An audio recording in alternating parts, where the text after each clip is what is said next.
Welcome guys, myself is Himanshu Khanpara. We are studying our BSc SEM 3.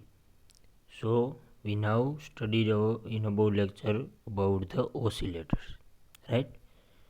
So now in above lecture we start our oscillation unit, and in this unit we see the feedback network circuit, right? How the feedback is applied in the circuit and their application in the circuit and their amplification gain we are seen in above lecture. And there the two type of the feedback, which is the positive feedback and second is the negative feedback. So now in today our topic is the different type of transistor oscillators. આગળ આપણે જે જોયા હતા એમાં આપણે બે difference જોયા હતા, પોઝિટિવ ફીડબેક નેટવર્ક અને બીજું હતું નેગેટિવ ફીડબેક નેટવર્ક. એનો ઉપયોગ કરીને આપણે જે ટ્રાન્ઝિસ્ટર નો ઉપયોગ કરી અને ઓસિલેટર છે એ આપણે ફોર્મ કરવાનું છે. તો આ કઈ રીતે બને છે અને એનામાં કઈ કઈ આપણે ડિફરન્સ આવે છે તેનો આપણે આમાં સ્ટડી કરવાનું છે. તો આપણે આ ઓસિલેટરમાં કઈ રીતે પ્રોડ્યુસ કરવાનું છે તે આપણે આ લેક્ચરમાં હવે જોવાનું છે. તો different types of the transistor oscillators જોવાના છે આપણે. તો આ કઈ રીતે એના ટાઈપ આપણે એમાં ડિફરન્સ કરશું તે આગળ આપણે જોવાના છે. A transistor can work as an oscillator to produce continuous undamped oscillations of any desired frequency if tank and the feedback circuit are properly connected to it. એટલે કે જ્યારે આપણે ટ્રાન્ઝિસ્ટરનો આપણે વર્ક કન્ડિશનમાં લઈએ છીએ ત્યારે આપણે જે પ્રોડ્યુસ થાય છે કે જે કન્ટિન્યુઅસ અનડેમ્પ્ડ ઓસિલેશન આપણને જોવા મળે છે, રાઈટ. તો હવે આ કઈ રીતે આપણને જે ફ્રીક્વન્સી છે એ આપણને ટેન્ક સર્કિટ અને ફીડબેક સર્કિટમાં આપણને કઈ રીતે મળે છે તેનું આપણે આમાં સ્ટડી કરવાનું છે, રાઈટ.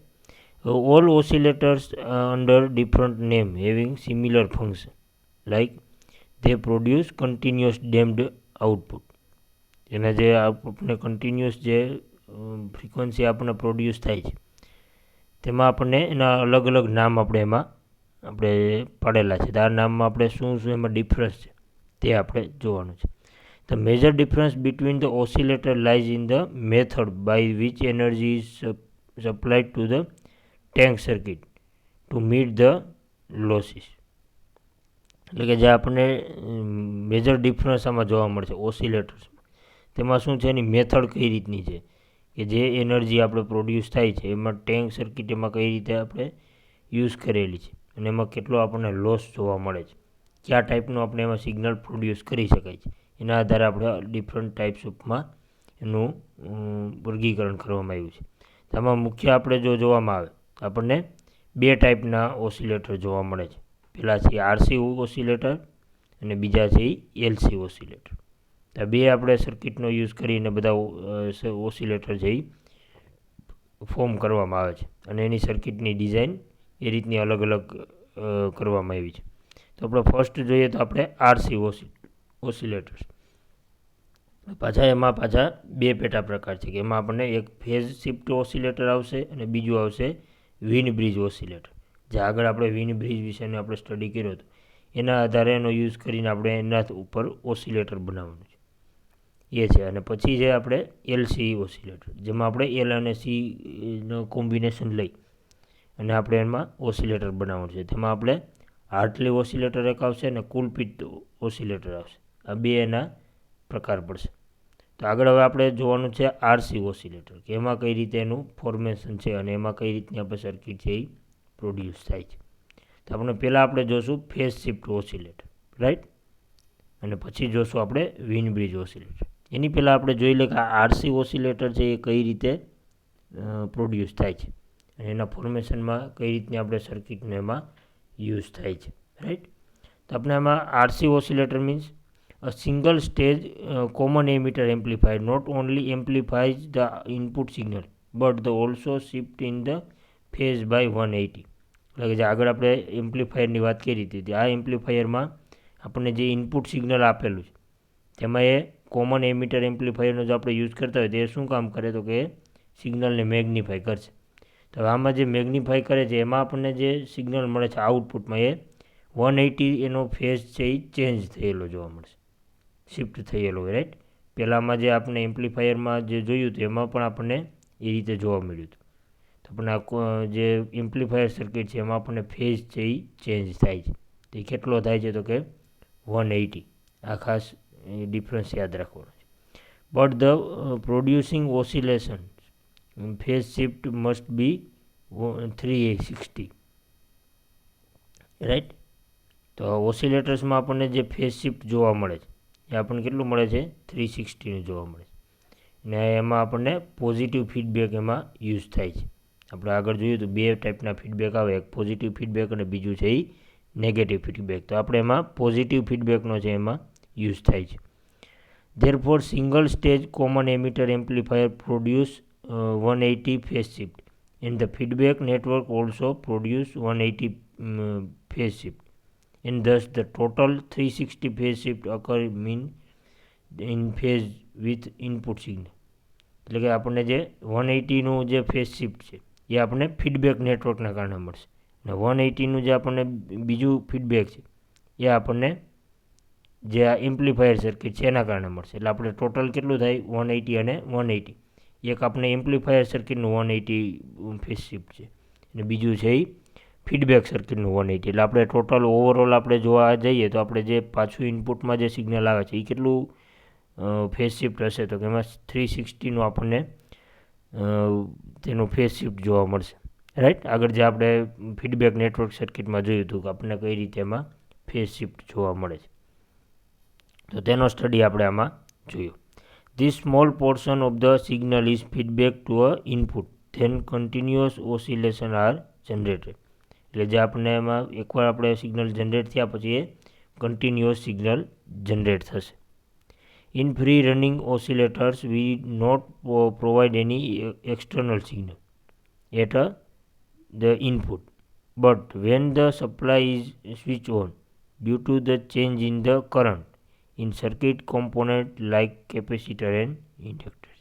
એટલે કે જે આપણે એમ્પ્લીફાયરમાં જેમ ઇનપુટ આપીએ છીએ એવી રીતે આમાં આપણે ઓસિલેટરમાં કોઈ ઇનપુટ આપતા નથી, પણ એ આપણે જે એક્સટર્નલ સોર્સમાંથી જે આપણે એનર્જી મળે છે તેમાં જ આપણે કેપેસિટર અને ઇન્ડક્ટરનો યુઝ કરીને આ આપણે પ્રોડ્યુસ થાય છે. The etc. noise signal is developed and this noise signal contains a wide range of the sinusoidal frequency. આની સાથે સાથે આપણને નોઇઝ સિગ્નલ પણ આમાં મળે છે જેનો પણ આપણે એને દૂર એમાંથી કરવા પડે છે. તો આને આપણે જે આ સિગ્નલ જે પ્રોડ્યુસ થાય છે તો આમાં કઈ રીતે થશે? તો out of this frequencies only one particular frequency is selected by a feedback network, right. એટલે આપણને એમાં સાથે એની જ્યારે પ્રોડ્યુસ થાય છે ફ્રીક્વન્સી ત્યારે આપણને એમાં નોઇઝ પણ ક્રિએટ થશે. તો આ નોઇઝને આપણે જરૂર નથી, તો નોઇઝને આપણે કેન્સલ આઉટ કરવું હોય તો આપણે એમાં પર્ટિક્યુલર જે ફ્રીક્વન્સી છે તે જ આપણે એમાંથી લઈએ છીએ, બાકી ફ્રીક્વન્સીનો આપણે યુઝ કરતા નથી. જ્યારે આઉટપુટમાં આપણને મળે છે તે સિંગલ ફ્રીક્વન્સી આપણને મળશે. while the remaining frequency component due out after suffering damping. એટલે કે બાકીની જે ફ્રીક્વન્સી છે એ તેમાં જ રહી જશે. The phase shift required for positive feedback is correct only at this frequency. એટલે કે જે આપણને પોઝિટિવ ફીડબેક નેટવર્કની આપણે જે વાત કરી હતી આગળ તે આપણા ઓસિલેટર માટે બેસ્ટ રહેશે, રાઈટ. તો આમાં જે પોઝિટિવ ફીડબેકની જે આપણે સર્કિટ છે તેના આધારે આપણે આમાં ઓસિલેટર છે એમાં આપણે જોઈએ એટલી ફ્રીક્વન્સી અને એનું મેગ્નિટ્યુડ મેળવી શકીએ. તેના માટે આપણે આ પોઝિટિવ ફીડબેક સર્કિટને એમાં યુઝ કરશું, રાઈટ.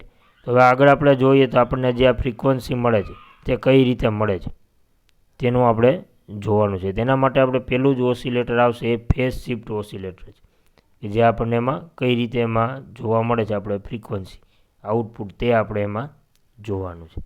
તો પહેલાં તેનું આપણે પ્રિન્સિપલ જોઈ લઈએ કે કયા પ્રિન્સિપલ ઉપર વર્ક કરે છે, પછી આપણને એની ઉપર ખબર પડે કે કઈ રીતની એમાં સર્કિટની ડિઝાઇન છે અને એમાં કઈ રીતે વર્ક કરે છે.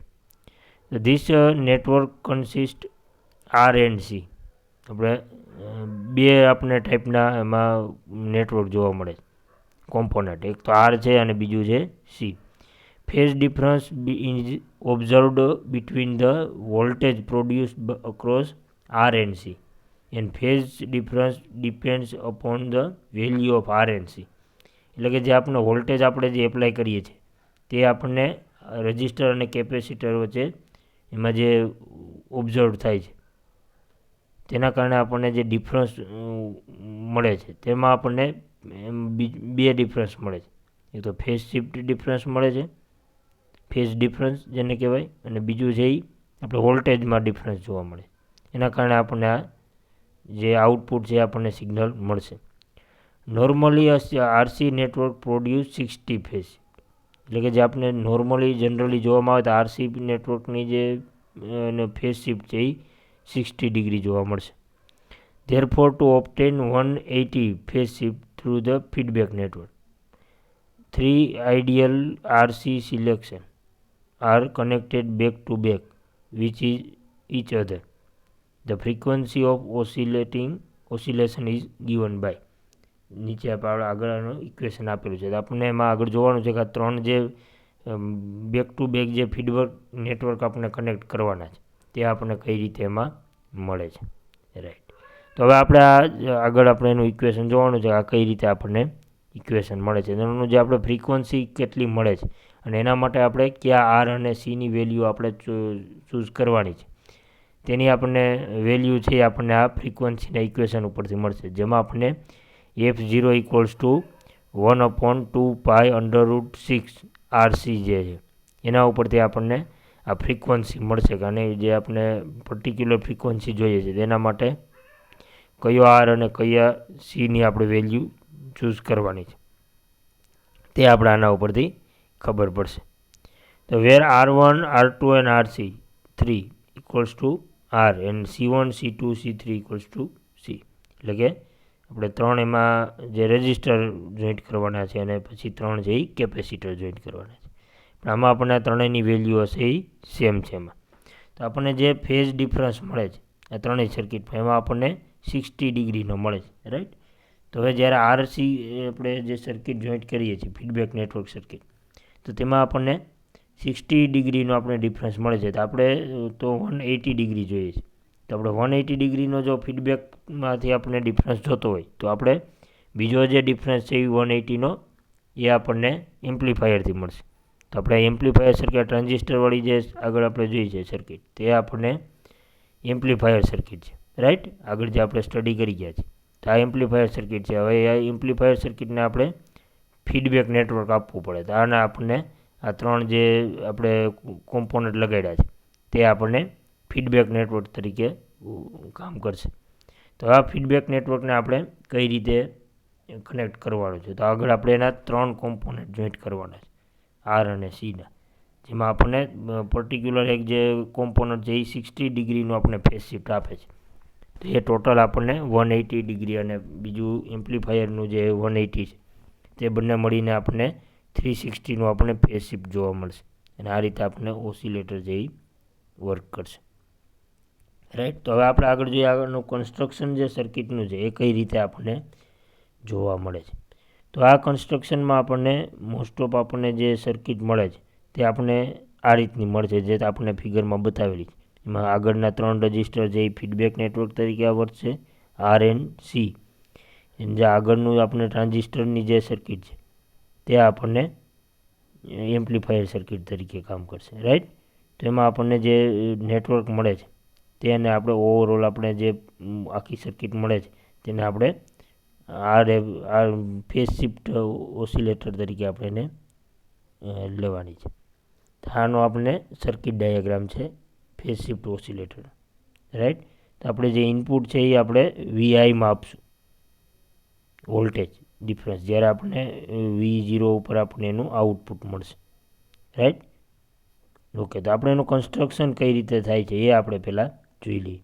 તો આ ફેઝ શિફ્ટ જે ઓસિલેટર છે તેમાં આપણે જે સર્કિટ જે ફોર્મેશન છે તે આપણે આગળ ફિગરમાં બતાવેલું છે. It consist a single stage common amplifier with the three identical RC selection feedback network where the value of every R is equal the value of every she is equal, એટલે બધા ત્રણેય એમાં register અને 3 આપણે કેપેસિટરનો આપણે એમાં use કર્યો છે. તો આ ત્રણેયની વેલ્યુ છે એ સેમ રહેશે, એમાં કોઈ ચેન્જ આવશે નહીં. રાઈટ, જે આગળના ભાગમાં 3 આરસી કોમ્પોનન્ટ છે એની વાત છે, પાછળના નહીં. રાઈટ, એ ટ્રાન્ઝિસ્ટર સાથે જે કનેક્ટેડ છે એની વાત નથી, આગળના જે આર અને સી જે છે એની વાત છે. તે ત્રણેયની વેલ્યુ છે એ સેમ આવશે. રાઈટ, તો હવે એનું આપણે જોઈ લઈએ વર્ક કઈ રીતે કરશે. તો આ સર્કિટનું આપણે જ્યારે ઓન કરીએ તો આ કઈ રીતે વર્કિંગ કન્ડિશનમાં આવશે. તો as the DC power supply is switch on. Right, તો આપણને જે ડીસી પાવરની આપણે જે સપ્લાય છે એ જ્યારે ચાલુ કરવામાં આવે ત્યારે શું થશે? Due to the change in the current voltage in circuit component like a capacitor and noise signal is developed. એટલે કે જે આપણને ડીસી પાવર જ્યારે ઓન કરવામાં આવે છે તો આ કેપેસિટરના કારણે પહેલાં આપણને જે કરંટ છે એ કેપેસિટરમાંથી પાસ થશે. તો આમાં આપણને જે નોઇઝ સિગ્નલ મળે છે તે ડેવલપ થશે. અને જે આ noise signal contains almost all sinusoidal frequencies which get amplified with 180 phase shift.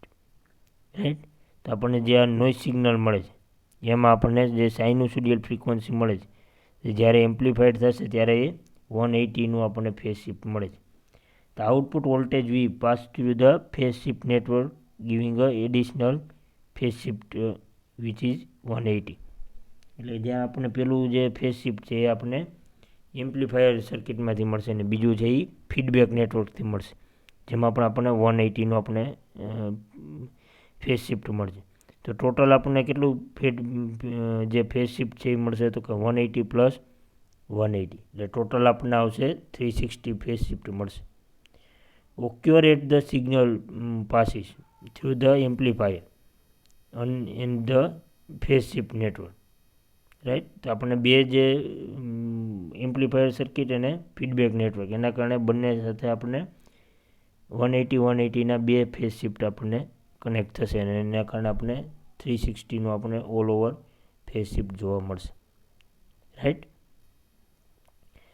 thus the positive feedback occurs and oscillation is generated by frequency given by the above equation. તો આપણને જે ફેઝ શિફ્ટ મળે છે એની frequency આપણે કઈ રીતની set કરી શકીએ અથવા તો કેટલી મળશે તે આપણા કોમ્પોનન્ટની વેલ્યુમાં એપ્લાય કરશું આર અને સીની, એટલે આપણને મળી જશે. Right, in this process in starting the loop gain કે એવી is greater than 1, but once the suitable level is reached an amplifier gain AV decreases and the value of loop gain KAV decreases up to 1. એટલે કે પહેલાં આપણે સ્ટાર્ટિંગમાં એનો loop gain છે એ વધારે મળશે, પછી જ્યારે આપણે કન્ટિન્યુઅસ જે ફ્રીક્વન્સી પ્રોડ્યુસ થશે પછી તેમાં આપણે ધીમે ધીમે લૂપ ગેઇન છે એ ઘટી જાય છે. So the constant amplitude of the oscillator is maintain, જેને આપણે 1 થઈ જાય પછી આપણને એમાં કોન્સ્ટન્ટ એનો એમ્પ્લિટ્યૂડ મળશે, એમાં કોઈ વધારો કન્ટિન્યુઅસ થશે નહીં. તો આપણને જે ટોટલ જે ફ્રીક્વન્સી મળે છે તે આપણને એકવાર સેટ કરી દીધા પછી કન્ટિન્યુઅસ મળે છે, પણ જ્યારે સ્ટાર્ટિંગમાં આપણે ફેઝ ચાલુ કરીએ છીએ ત્યારે થોડી જે ફ્રીક્વન્સી જે વેરિએશન એમાં જોવા મળે છે. તો આપણને જે આ ફેઝ શિફ્ટ ઓસિલેટર છે એમાં આ રીતની થોડી વાર લાગી શકે. પછી એ કન્ટિન્યુઅસ એકવાર સેટ થઈ ગયા પછી આપણને કન્ટિન્યુઅસ એટલી ફ્રીક્વન્સી આપણને મળ્યા કરશે. તો એના એડવાન્ટેજીસ ક્યાં ક્યાં છે? ફર્સ્ટ ઓફ ઓલ તો એના ફેઝ શિફ્ટ ઓસિલેટરના મેઇન 3 આપણને એડવાન્ટેજીસ આમાં શો કરેલા છે. તો it does not require transformers or large size inductors, એટલે કે જે આપણને આમાં ટ્રાન્સફોર્મર અથવા તો જે ઇન્ડક્ટર છે એને આપણને એમાં યુઝ થતો નથી. પછી it can B use to produce very low frequency, એટલે 10 કિલોહર્ટ્ઝથી આપણે જે ઓછી ફ્રીક્વન્સી છે એને આપણે લો ફ્રીક્વન્સી તરીકે લઈએ છીએ. તો આપણને આ લો ફ્રીક્વન્સી સાઇનુસોડિયલ વેવ છે એ પ્રોડ્યુસ કરશે. The circuit provide good frequency stability means pure sine wave is produce. તો આપણને એમાં જે સિગ્નલ છે એ આપણને પ્યોર સાઇન વેવ મળશે. પ્યોર સાઇન વેવ કઈ રીતે કહેવાનું? પ્યોર એટલે કે એમાં આપણને કોઈ કટ જોવા નહીં મળે, એક સરખા આપણને જે સાઇન વેવ મળે છે તે પ્રોડ્યુસ થશે અને એમાં કોઈ ડિસ્ટોર્શન જોવા નહીં મળે, રાઈટ. તેમાં કોઈ કટ થઈ જાય કે વચ્ચે કોઈ એના શેપમાં ડિફરન્સ આવે છે તેવું આપણને આ સર્કિટમાં જોવા મળતું નથી. અને જે સિગ્નલની જે સ્ટ્રેન્થ છે એ કોન્સ્ટન્ટ રહેશે, તેને સ્ટેબલ રહેશે, એમાં કોઈ ડિફરન્સ જાજો નહીં આવે. પછી હવે એના ડિસએડવાન્ટેજીસ પણ છે, રાઈટ. તો આ ડિસએડવાન્ટેજીસ આના ક્યાં ક્યાં છે? તો ફર્સ્ટ આપણે જોઈએ તો the circuit give small output, એટલે જે આપણે એમ્પ્લિટ્યૂડ છે એનો એટલો બધો મળશે નહીં, ઓછો મળશે. Because the distortion level is near by 5%. એનું જે ડિસ્ટોર્શન થાય છે એમાં તે 5%ની આજુબાજુ હોય છે. By changing the value of R and C, the frequency of the oscillation F0 can be changed. એટલે કે જે આર અને સીની વેલ્યુ છે એમાં ફ્રીક્વન્સી સાથે ક્યારેક ચેન્જ આવે છે. તો હવે જ્યારે આમાં આર અને સીની વેલ્યુમાં જો ફ્રીક્વન્સી સાથે ચેન્જ આવે તો આને આગળ આપણે જે ફ્રીક્વન્સી છે એ પણ એમાં ચેન્જ આવી જાય છે.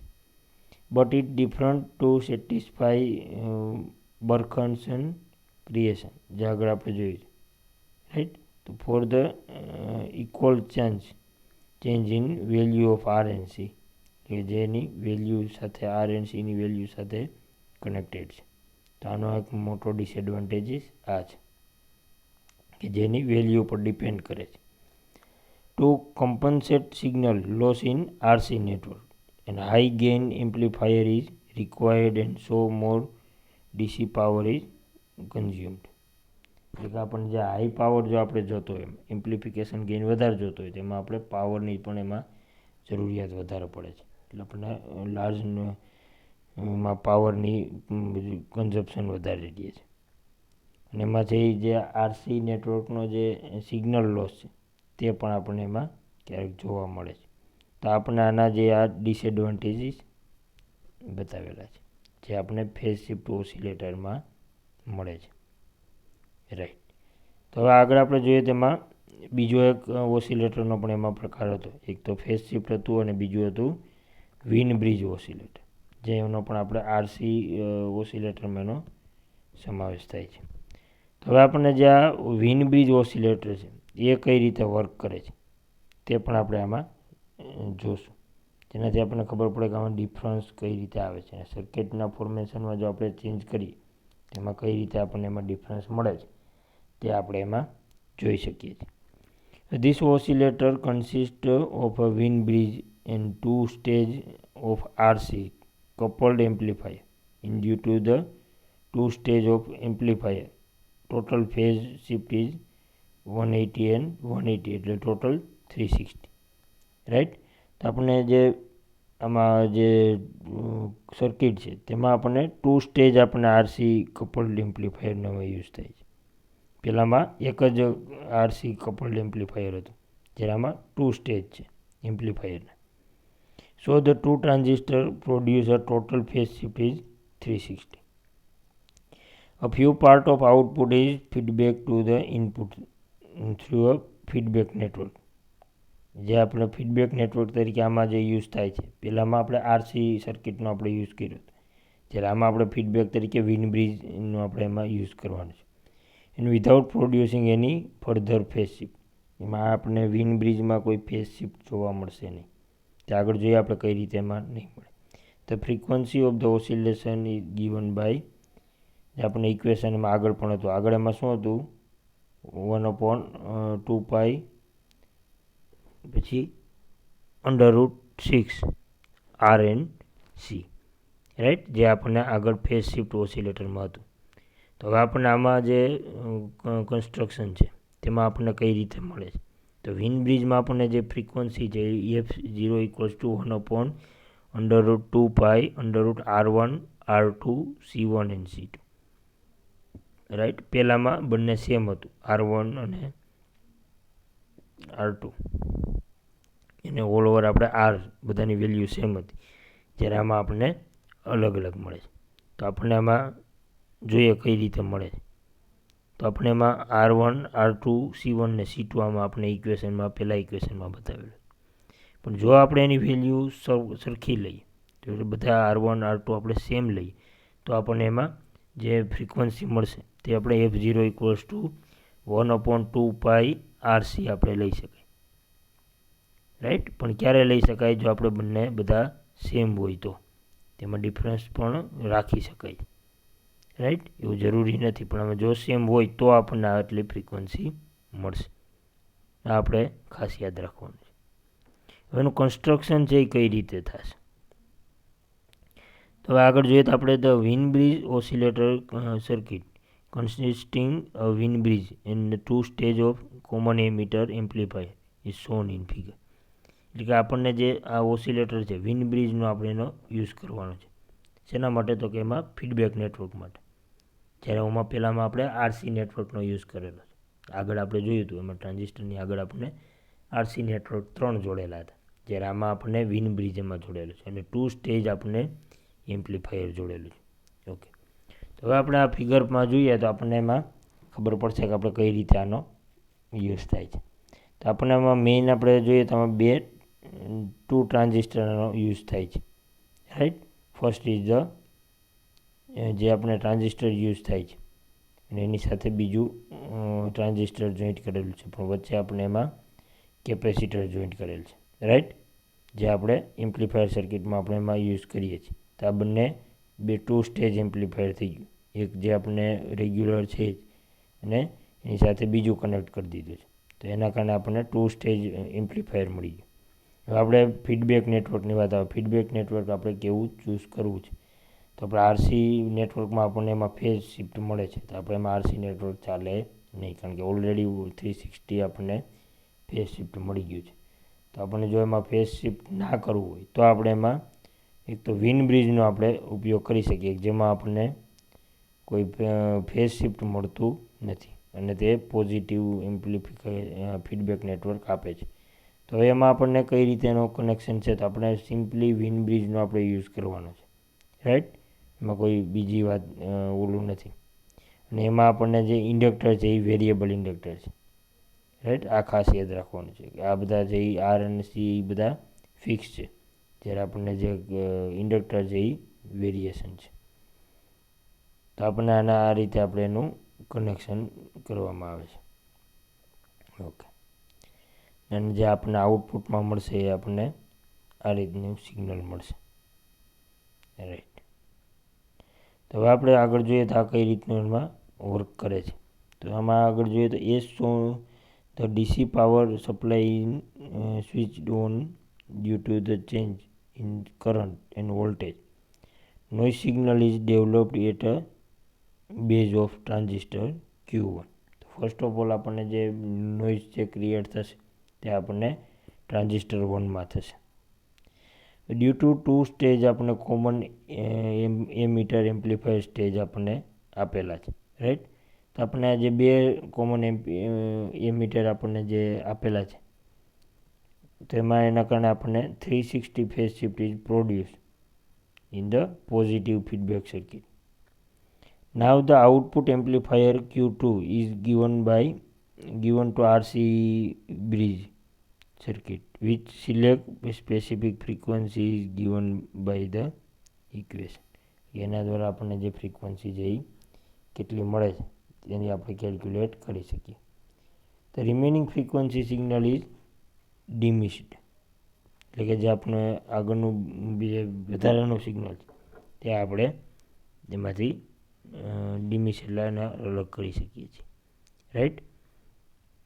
The bridge circuit has R1 C1, R2 C2 and R3 arms and tungsten lamp LP in the fourth arm.